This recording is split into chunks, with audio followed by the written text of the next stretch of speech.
welcome. Welcome to episode 80 of Brews Less Traveled, the podcast exploring the best uncharted beer scenes across the U.S. I'm your host, Brian, and we're back for another month with a new featured beer city and a new co-host. Well, not new. You'll remember him from our episodes featuring the great city of Boise, Idaho. Please welcome back my good friend, Isaac Bell. How's it going, Isaac? Good. Great to be here, Brian. Yes. How you doing? You doing well? You feeling good? Living the dream, man. One day at a time. Yep. That's absolutely. Great.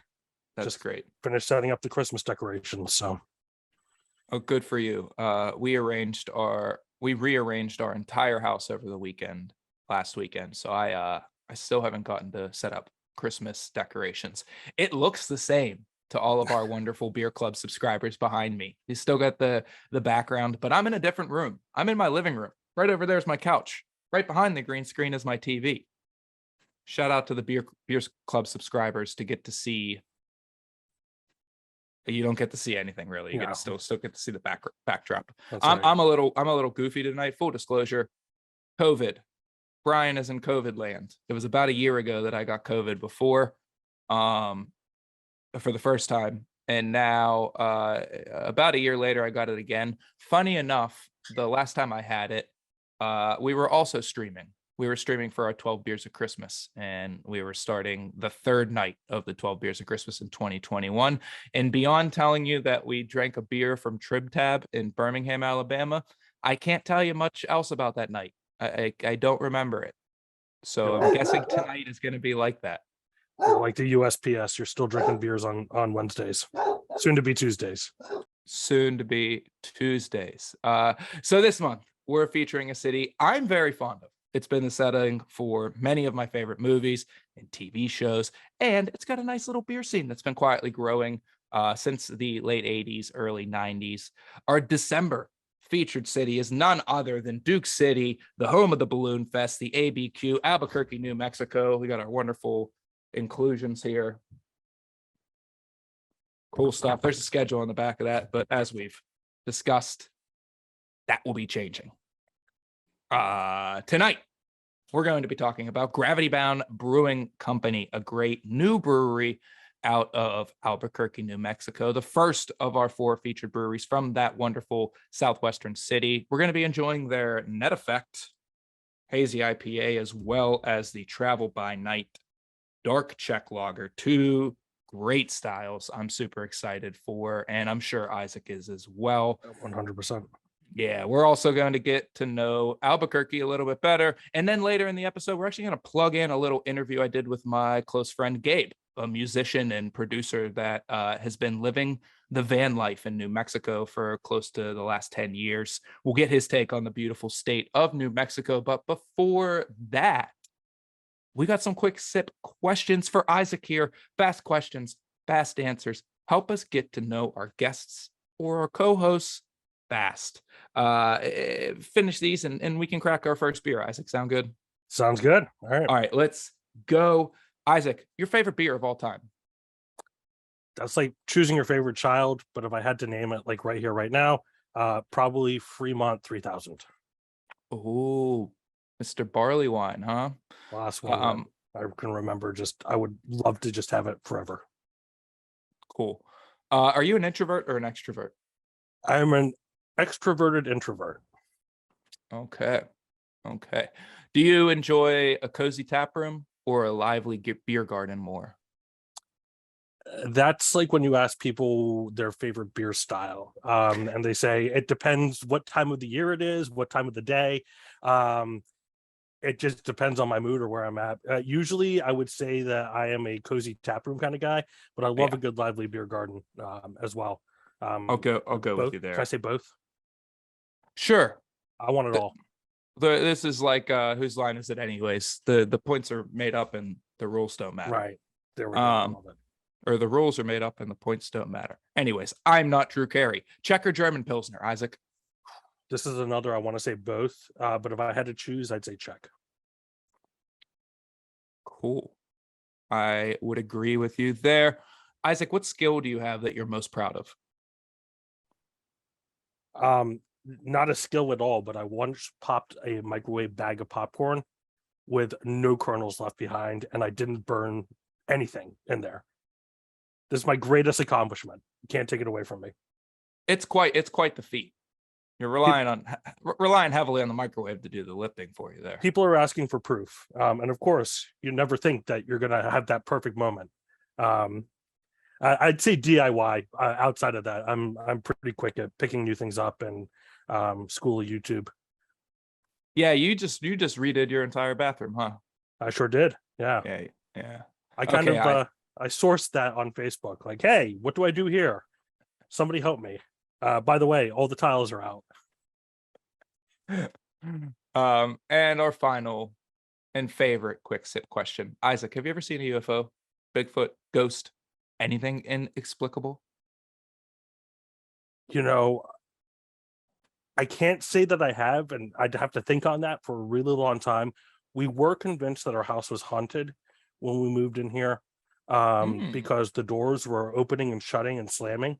But it turns out, we later found out that my English bulldog had just learned how to bulldoze into doors and open them. So not a haunting, but it was inexplicable for a very long time. Not a haunting, just general terrorizing. That's right. By a short, stumpy bulldog. All right, well, that was great. Thank you for those answers, Isaac. Let's get to our first beer. I think we should start with the Net Effect, a nice soft hazy IPA, and then get into our darker boy we got here. Wouldn't say no.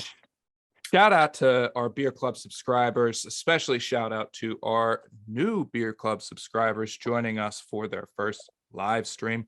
How yin's doing? Tell us in the chat what you're thinking about this beer, how you're feeling about Albuquerque for this month, and maybe your favorite city that we think we should feature on this show. This smells absolutely delightful. Yeah, this is a wonderful beer. I had one of these yesterday when I was wrapping up after dinner, and Citra, Eldorado, Mosaic, Simcoe, Cascade hops, so a really nice medley in there. And they're calling this a hazy IPA. You could call it a New England style IPA, whatever you fancy, but it is wonderful. I went for one of those sky pours here. Oh yeah. And I'm glad I did. Don't fear the foam. Don't fear the foam. That's right. I'll sky pour the rest. Oh, that was right on my desk. There we go. Sky pour the rest. A little bit for you, a little bit for the desk. A little bit for you, a little bit for the desk. Again, I'm in a different room now. I don't have my trusty, handy paper towels ready to go there. Cheers. Roast.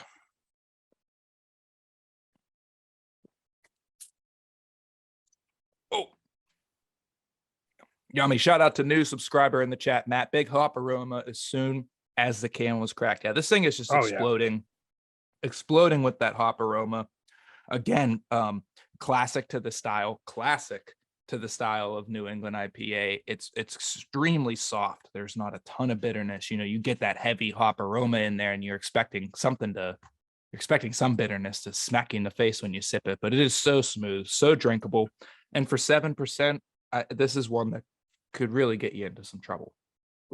It's velvety. It almost has that, like, it's almost like drinking an orange Julius at that very first sip. Yes. That creaminess in there. Yeah, I mean, it would be a really cool idea if somebody made a killer New England IPA and called it like Julius or something like that. Is there a brewery that does that? There might be. This actually might be their glass. Oh, do you have a Treehouse glass right now? Mm-hmm. Well, that's great. It's very subtle. It's etched into the glass. It's top tier. Yeah, shout out to that small, little known brewery up in Massachusetts, Treehouse. So we got a great brewery here that we're featuring, Gravity Bound. Obviously, as Isaac and I are tasting through this hazy IPA. It's delicious.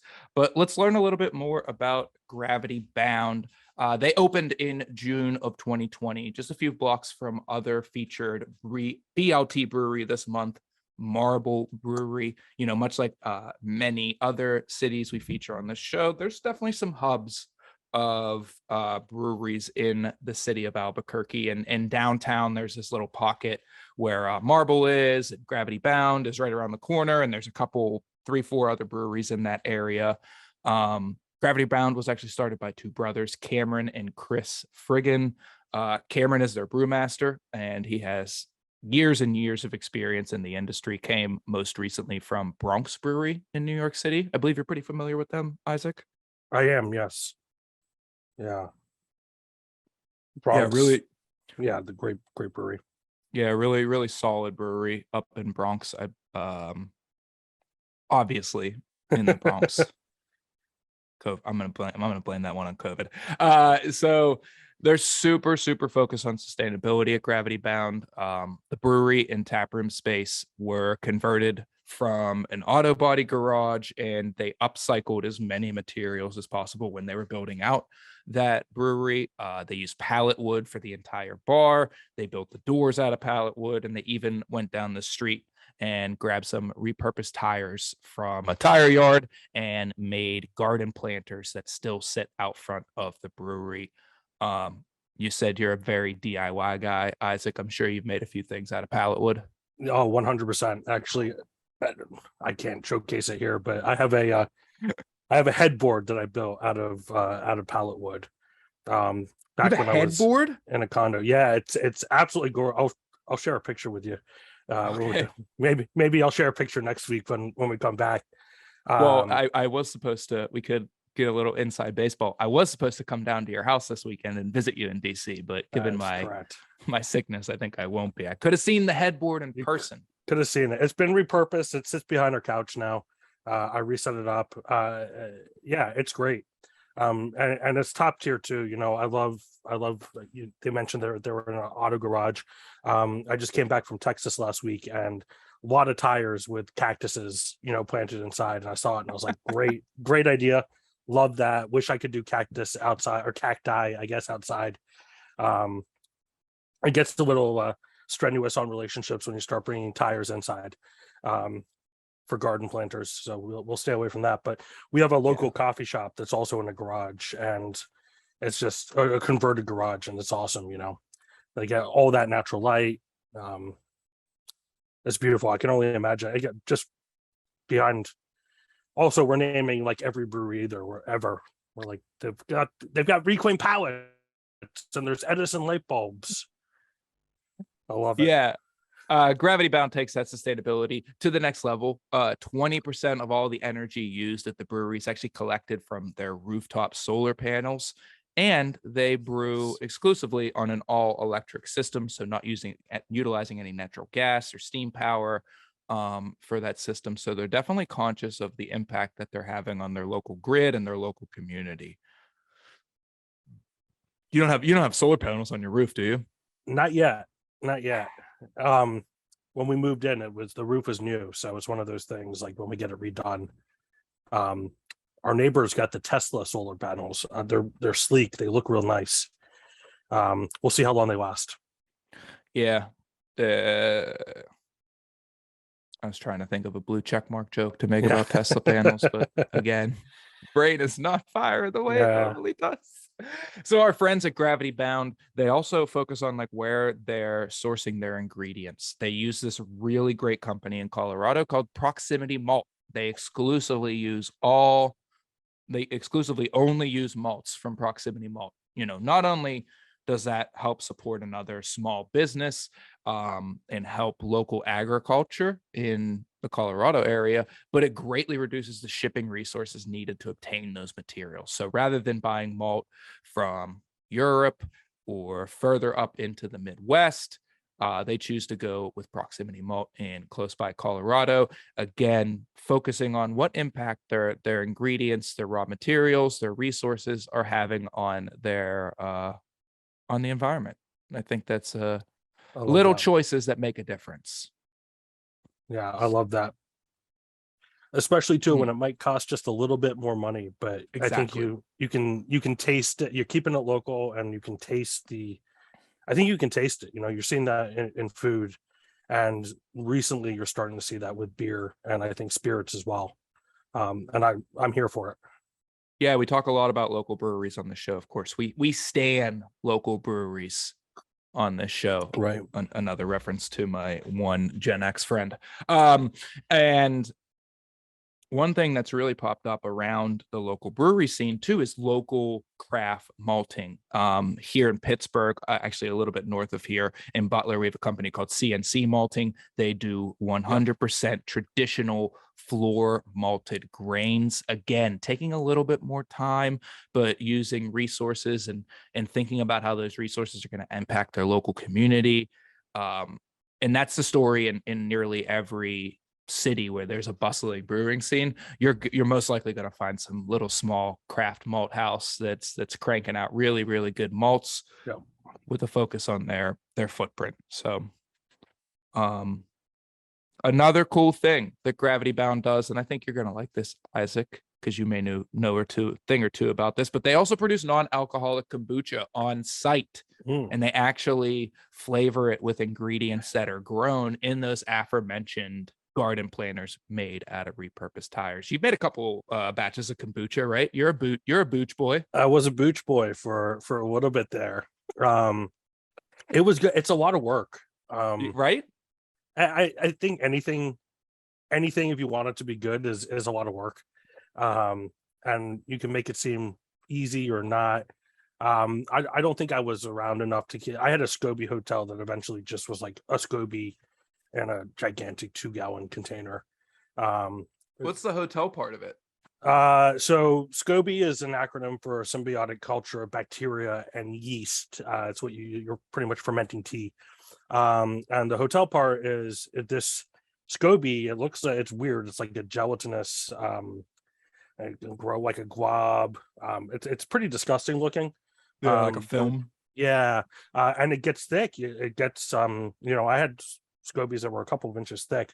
And you want to repurpose them, you can just essentially throw them into the next batch and the next batch. But you want to keep your SCOBY alive. So you keep it in a little bit of booch in another container. And you can essentially it's a hotel for SCOBY, like it literally just grows in there. Why do they need to call it a hotel though? I don't know. This is YouTube told me. That's what it's called. Because you have a whole bunch of like little cultures like all staying in a container together. It's essentially what a hotel is. Yeah. It was a lot of work. And then it's a good probiotic. I don't know. I don't know how like soccer moms love it. Like I don't know. It tastes good, but like I don't know if it's like as good a probiotic as just like eating a cup of yogurt in the morning, So it's one of those things I'd rather just buy now. I was going to say shout out to our producer Laura, who said she loves kombucha. I really hope you talked Gravity Bound into sending you some kombucha. And sorry for Isaac's slant on soccer moms loving kombucha. I stand by it. All right. We talked about the booch. Gravity Bound is just a really cool brewery. They have a really nice space. Highly recommend visiting them if you're ever in the Albuquerque area. You're waiting to jump on your Breaking Bad or Better Call Saul location tour. You're waiting to buy a pizza and very meanly throw it on the roof of Walter White's house. Why don't you just swing by Gravity Bound and go there instead of going and throwing a pizza onto Walter White's house? Can we jump back to the bucha? Yes. Yeah. So, sorry, I'm saying here. I love it when breweries decide to do this because I've talked to so many brewers that won't let that anywhere near their brew houses. So like if you're brewing clean beer, if you're making clean beer, the last thing that you want is like a symbiotic culture of bacteria anywhere near your brewery. So I always think it's really brave when places decide to do that. Yeah, I didn't see exactly where in the brewery they're doing it, but I'm pretty sure he said that they have it like sectioned off into a certain area.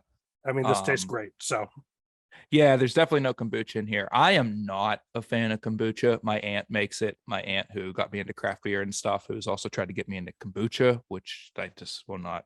I don't know. I can't do it.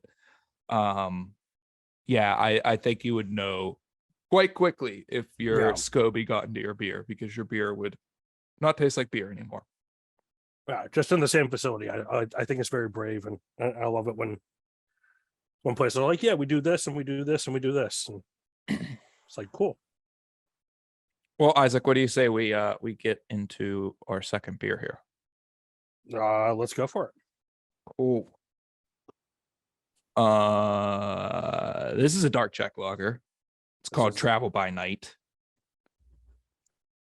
Completely different change of pace. Completely different change of pace. But I will say one of the most underappreciated styles in the world. Isaac, you're actually the first person that turned me on to the dark Czech lager. Was it the Tmave? The Tmave, yeah, from Silver Branch. Silver Branch, yeah. Cheers. I was an old 2-cup Isaac today, so I'm going to put down the rest of this. Two glass Isaac. Got to come prepared, buddy. No. I'll finish one and then I'll move on to the other. Well, this one's for the live stream viewers. Here you go. Yeah.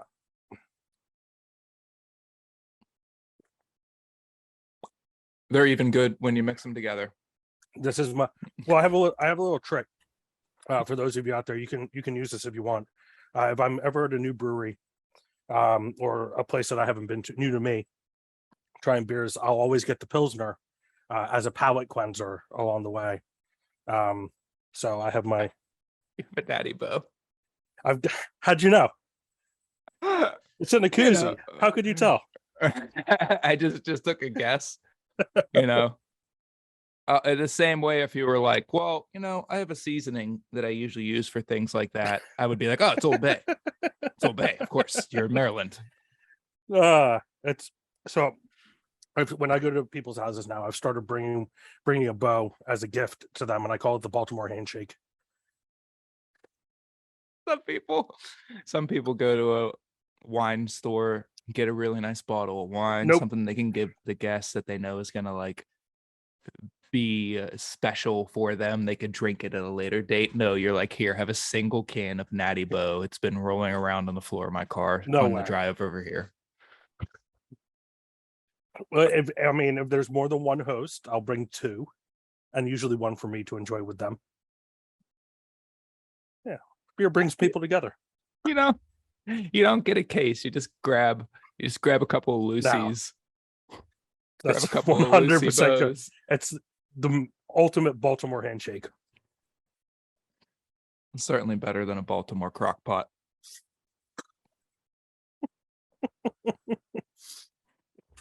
That's one. That's one for you and me, bud. That's deep dive. So the Tmave lager, or in layman's terms, the Czech dark Czech lager. Obviously the Czechs are known for their lagers. Some would even go as far as to say is they invented Pilsners and basically invented lagers. If you didn't know, Pilsners come from a town in the Czech Republic known as Pilsen, and they kind of started that style, and it spread out throughout the world. But Czech dark lagers take the beautiful balance of malt and hop character that is in your traditional Czech Pilsner, and they bring a dark character into it, and it blends in so nicely with the beautiful malt backbone and the pronounced bitterness. It's just such a wonderful beer. It's certainly a assertive beer style. This is very well done. This is a very well done example. Clocking it at 5.1% ABV. In typical Czech beer fashion, it was brewed exclusively with Czech Zaz hops and a variety of specialty malts from their friends at Proximity Malt. Here's how spoiled I am these days, Brian. I was at a brewery actually over the weekend, and they had a Czech dark lager. They had a Czech Pils. They had a Grzycki as well. Ooh. Yeah, banging lineup in terms of the beers and the lagers that they had. And I looked around and there were no side pulls. Hmm. And it swayed me a little bit. For those that don't know, Isaac's talking about something known as a Luker faucet, which is a Czech faucet. They call it a side pull faucet because rather than the handle being on the top, it actually comes out the side, and it's used for traditional Czech bar service. But please continue. Well, there's probably a reason that they didn't have them, because they are also very expensive. Yeah, they're about $400 a piece, uh, where a normal faucet's like 50. And then you got to train everybody how to use them the right way. Yeah. So there's another expense, I think, that comes with it on top of it. But it gives you you can essentially control the carbonation on it. You can have what we like to call the milk pours. If anybody out there has had those recently, Todd is savaged by these milk pours. You can't go anywhere with Todd without him coming back to the table if it's available. I would like to take credit for doing that to him, because he did not have one before he came here to Pittsburgh. Oh, and really? You created a monster. I did, yeah. Yeah, but it's great. So for those that don't know, the milk pour is a thing that's big in the Czech Republic. It's almost like a shot of beer. You manipulate the faucet in a way that it only pours out foam. And it's not normal foam, because these Luker faucets aerate the beer differently. It is smooth and silky. It's almost smoother than like nitro foam. Yeah. It's so creamy and delicious, and it's all white, so it looks like milk. It has like almost the texture of milk. It has this creamy texture to it. You get around for everybody that you're drinking with that night, and it's a great way to either start the night or cap off the night. Right. Everybody just takes a milk pour, chugs it down, and it's a great way to drink, but do it slightly differently. Yeah, so it feels like you're getting me fired up. Like just explaining it to everybody right now. I'm sitting here and I'm like, what's $400? Yeah. I'm getting excited just thinking about it. Yeah, if you get a chance, all everybody listening or watching, if you get a chance, do them. Yeah, next place you're at that has side pull faucets, get yourself and your friends, your family, your loved ones that you're at with that brewery, get around to milk pours to start things off. You'll thank me later. And then I'll tell you the real pro move. You start with the milk pour, and then you finish with a round of Underbergs. You get the Underberg licorice digestif. That's like 50% alcohol. Oh boy. I've started throwing those at the beginning of the night. Dude, feel like $1 million. That's a smart move. Preemptive strike. Yeah. That, and I was telling you earlier, water. Just drink as much water as you can. People always ask, hey, you drink a lot of beer. What's the best hangover cure? Drink water. Hydration, essentially. Yeah. I mean, guys don't come back from the army runs and like pound a bunch of water when they're done. Got to drink water before you go out. Yeah, I mean, you got to drink water before you go out. You got to drink waters while you're going out. You got to drink waters while you're back. And honestly, the thing that the Underberg does for me more than anything is that, like, I don't ever get I get too much beer in my stomach, and I get sick from having too much beer in my stomach. It's not like the alcohol is making me sick. I'm full. You're full. The Underberg almost it's like a trash compactor. It takes all that garbage that I've put in there and just mushes it down and makes room. And then, we take the 10-minute walk to the next brewery we're going to, and I'm like $1 million. Let's go. Let's chug a couple milk pours and keep on drinking.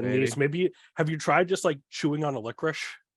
No, I hate that. Me too. I absolutely. Yeah. The taste of that disgusts me. Like I want to chug the Underberg to the point where it doesn't hit my tongue. It just goes straight to the back of my throat, and I never have to taste the god awful flavor. It's a shame those spouts are so narrow. It's like it's like trying to chug a bottle of Tabasco sauce, just like slowly shaking it into your mouth. Yeah. So Yeah. some facts about Albuquerque beer scene. Shout out to our friends at the New Mexico Dark Side Brew Crew for most of these facts. 1855 is the oldest record of a brewery in New Mexico. Isaac, can you believe that? I can't. 1855. It's actually Some an article. Wild West shit. Yeah, yeah, Yeah. yeah. They didn't have any roads or anything, but they had a fucking brewery. Yeah. So it's an article from a newspaper stating that an unknown brewery was completely wiped out by a flood. That's the first record that we have of any brewing activities taking place in New Mexico. Over the years, from 1855 on, many breweries would open and close, and some would thrive. And, the late 19th century saw lots of breweries opening. Early 20th centuries it saw even more breweries opening. And then, our good old friend, the 18th Amendment, came around and ruined everybody's fun. Prohibition, of course, lasted for 13 years and just basically ruined the New Mexico beer scene like it did in most Everywhere. other places. Yeah, pretty much everywhere. Except for the Canadians. They're like, what are you talking about, eh? Yeah, what did you do? Why did you guys do that? Yeah. Eventually, 1939, only 6 years after Prohibition was lifted in 1933, the Rio Grande, I always screw that up. The Rio Grande Brewing would close, and no commercial brewing would take place in the state of New Mexico for nearly 50 years. We talked about you and I were talking about barbecue in Texas earlier. We talked about dry counties. The entire state of New Mexico was dry in the sense that they were not producing their own beer for 50 years. Yeah, but I bet you low key it was probably pretty wet. Yeah, probably some booze flying around, some imported Usually specialties. the driest counties or places are the wettest when you get into it. Yeah. But 50 years is a long time to go under the radar. It really is. Thankfully, in 1988, both the Santa Fe and Albuquerque brewing companies would open, respectively, in each of their towns, Santa Fe and Albuquerque. The Albuquerque Brewing Company never really got off the ground. They started contract brewing and just were never really able to raise the funds to open a tap room and go full on with it. And then unfortunately ceased their operations before 1990. But thankfully, the Santa Fe Brewing Company is currently the oldest New Mexico brewery in operations. They have multiple breweries, multiple tap rooms, multiple locations around central and southern New Mexico. And as of 2021, New Mexico has 100 breweries in operation. So from 1939 to 2021, they went from 0 to 100, which I think is pretty good for a state that's, pretty fairly spread out in terms of their population centers. That's a lot of breweries. It really is. The biggest city in New Mexico, or in Albuquerque, the biggest city in New Mexico is Albuquerque. It's only about 500,000 people. So like New Mexico isn't like a giant state. There's about 2 million people that live in the state overall. So 100 breweries for 2 million people, that's pretty decent numbers for a state that literally had no breweries half a century ago. So it escalated quickly. It really did. Yeah. It really did. Again, shout out to our friends at New Mexico Dark Side Brew Crew for most of those facts. Check them out at nmdarksidebrewcrew.com. All right, so now let's jump into a quick interview with my friend Gabe Mangold. He's the guitarist for the metal band Enterprise Earth. He's also a music producer who, when not on the road with his band, spends most of his time living in places like New Mexico, inside a camping rig he built in a trailer. We'll check back with Isaac afterward to find out whether he prefers red or green chilies. First thing I guess I have to ask is, like, what initially drew you to New Mexico, and when did you move out there? I remember it was quite a long time ago. Right. I believe it was the summer of 2016. And what drew me out there is I went out there to do the Earthship, like natural building off-grid housing things. I don't know if you're familiar with that. But they're a little bit. You wanna explain it more for?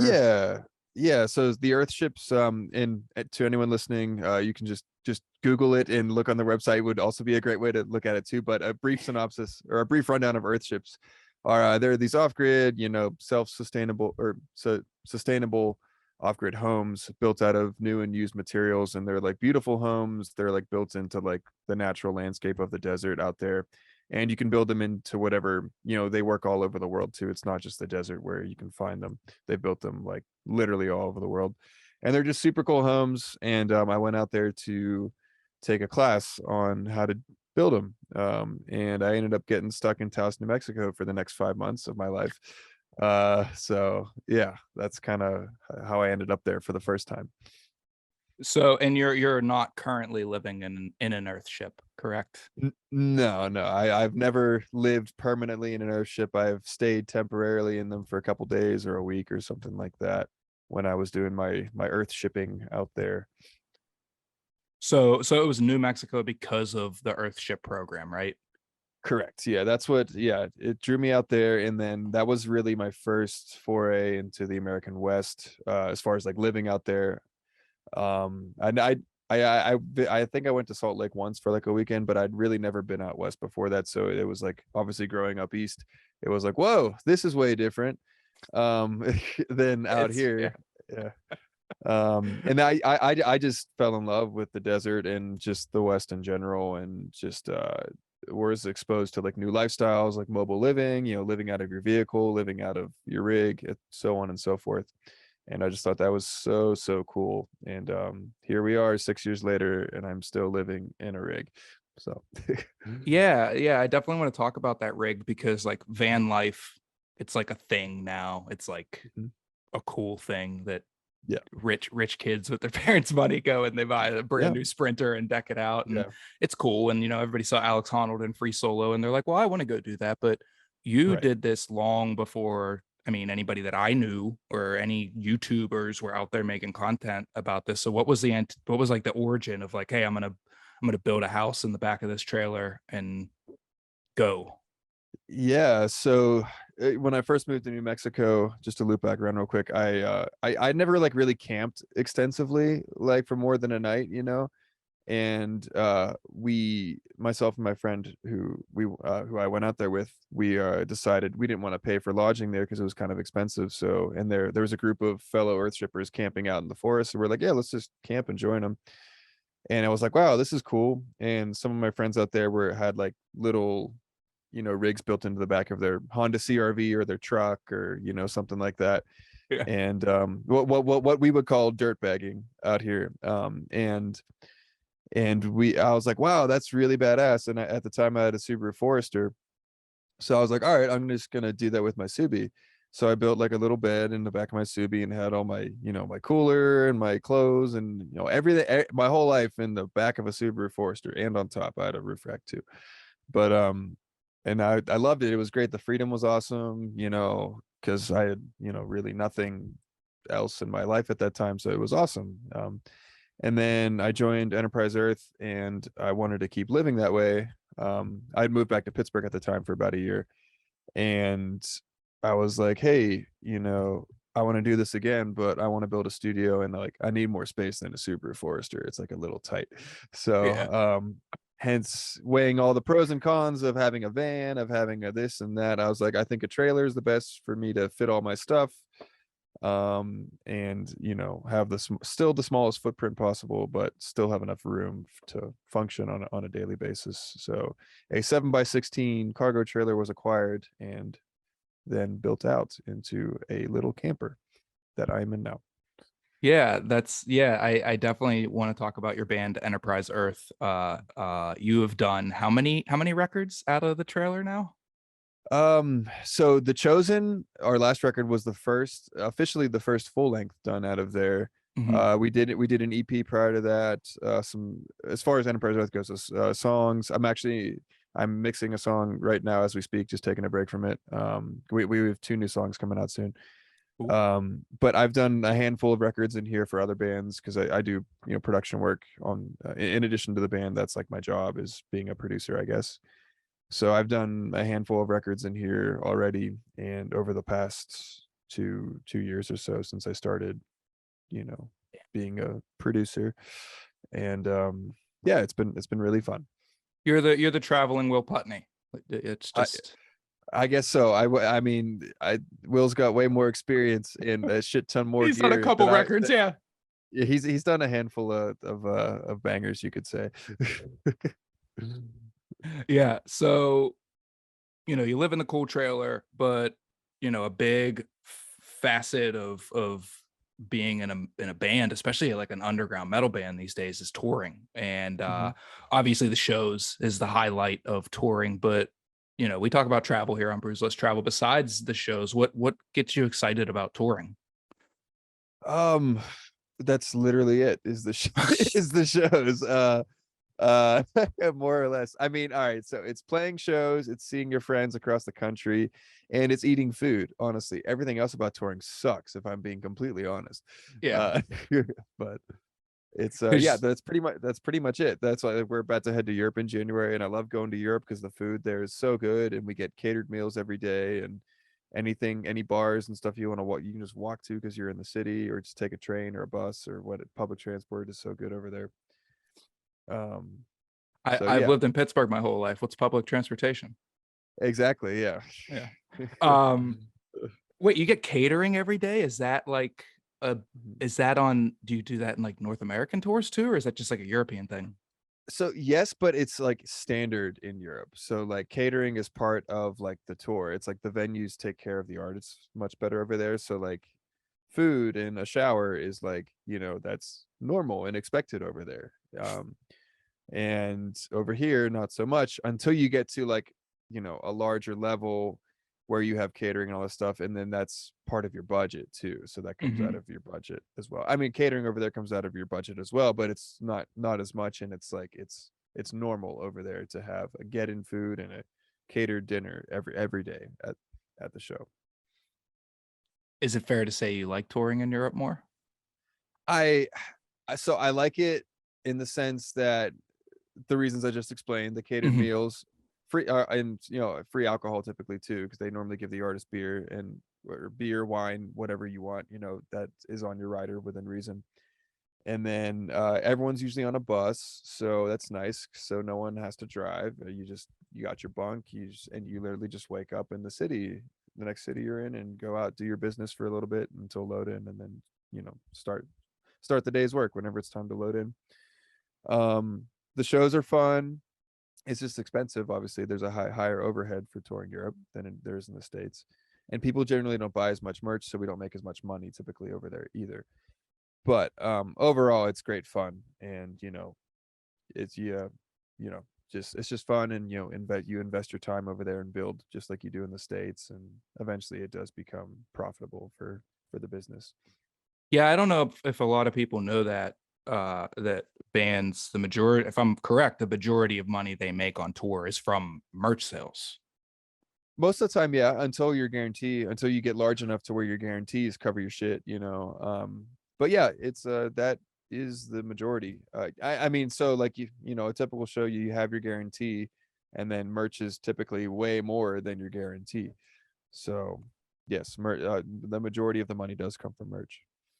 Yeah, so normally on the show we say support local breweries, go out there and support local artists, buy merch, buy your albums directly from them, buy your stuff directly from them.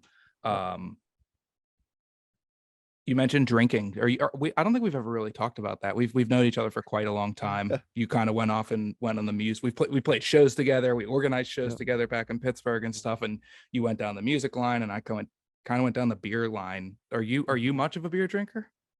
Like I like beer. I can't I'm not gonna be like, oh, this beer has this stuff and that stuff. I don't know any of that. I just, all right, cool, that tastes good, I'll drink it. I'm not like too particular about anything. So you're not, I believe I saw on your Instagram today, you are not currently in New Mexico, right? No, I'm in Las Vegas right now. I just got into town yesterday. Are you in Red Rocks by chance? I'm kind of close to the area. I am camped about 30 to 40 minutes east of or west of the far west end of the city. I won't reveal my location just because I don't like doing that. But I would tell if you were ever out here camping and needed a campsite, I would recommend you. I would link you to this site, but Okay. I do not share that information with the public. Well, that was kind of the question I had because like that's where I was going, like van life, people that sleep in their cars, like the safe haven for many years was like Walmart parking lots. And I've heard they've cracked down more on that. And there's so many more people living out in their van and living in their vehicle and boondocking or dirt bagging, as you called it, as the climbers call it. How do you find spots? Is it just word of mouth? Do you go on the dark web? Like There's if there's a dark web camping site, I would love to know because I don't know about that one. But no, most of the time I stay on BLM, Bureau of Land Management, or National Forest, where as long as it's public land, it's free. Public land's always free. You have a 14-day stay for free until you're supposed to leave, or at least change spots. supposed to leave. Yeah, it all depends what's going on. Sometimes the rangers care, sometimes they don't. Like right now it's the winter here. I'm at 5,000 feet. There's not as many campers, so it's unlikely that I'd be bothered after 2 weeks.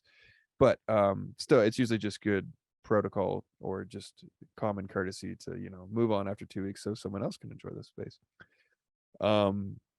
But yeah, there's several apps that you can find out there and websites that will. A lot of the areas I found are on those websites. Some of them places are by word of mouth by fellow friends and fellow van lifers or mobile dwellers that will tip you off to a spot. That's pretty cool. Well, yeah, I hope you get to enjoy yourself out there in Las Vegas. I think a lot of people don't realize like just outside of the hustle and bustle is some of the most beautiful natural spaces. Like Red Rocks is gorgeous and everything around there is just beautiful camping and hiking and mountain biking. yeah. So I And hope like, you literally it's like literally everything, like hiking, mountain biking, climbing, whatever, it's all here. And it's all within like a 30-minute vicinity of the city too. It's really fucking cool. well, and they got snow recently too. Is there snow on the ground where you are? Yeah, there's not on the ground here, but there's snow up on Mount Charleston, which is the high Yeah. point. So there's snow up there. Yeah, anything above 6,000-7,000 feet probably retained a little snow, but I'm at 5 and there's no snow here at the moment. But at this very campsite I'm at, I have been camping here during a snowstorm, and it's really, really cool because like, it just dumps everywhere. And I mean, like, you watch the weather, so I'm prepared on like all my supplies. It's like, all right, I know I'm not going anywhere for 2 to 3 days. Yeah. But it's really cool because you just kind of hang out and watch the storm roll in, and then like there's just snow everywhere and nothing else, and it's fun. Cool. Well, yeah, I hope you and Jiro enjoy. How's Jiro doing? Your adopted dog. He's good. He's right there. He's schnoozing. He's having a snooze. We went for a nice bike ride today, so he's chilling out. That's awesome. That's awesome. Well, Gabe, before we sign off here, do you have anything you want to plug? I guess just my band, because that's literally all I do with my life is play in a band and make music. So yeah, my band is called Enterprise Earth. We are death metal, whatever you want to call it. And yeah, we have tour. If you're in Europe, we're touring there. We have new songs coming out soon, new album next year. A lot of shit going on. We like to have fun. So if we're in your city, come have fun with us because we like to have a good time. Ian's got yourself a new vocalist. Dude is crushing it. Cannot wait Travis to hear the new. Yeah. He's really good. Yeah, he's very, very versatile. I can't wait to see what comes next from you guys. So yeah, thank you for joining me. And thank you for having me. Hopefully we see each other in a friendly capacity soon and not like over Zoom. Yeah, I'll let you know next time we happen to be in Pittsburgh. So that's pretty much gonna do it for us. Shout out to Pat in the chat. He is mentioning a hot topic in New Mexico, in Albuquerque, that we will certainly get into other episodes. Lots of delicious green chilies. Isaac, do you prefer red or green chilies? Ooh, that's tough. Green Hatch, obviously. Okay. One of those things I want to say both.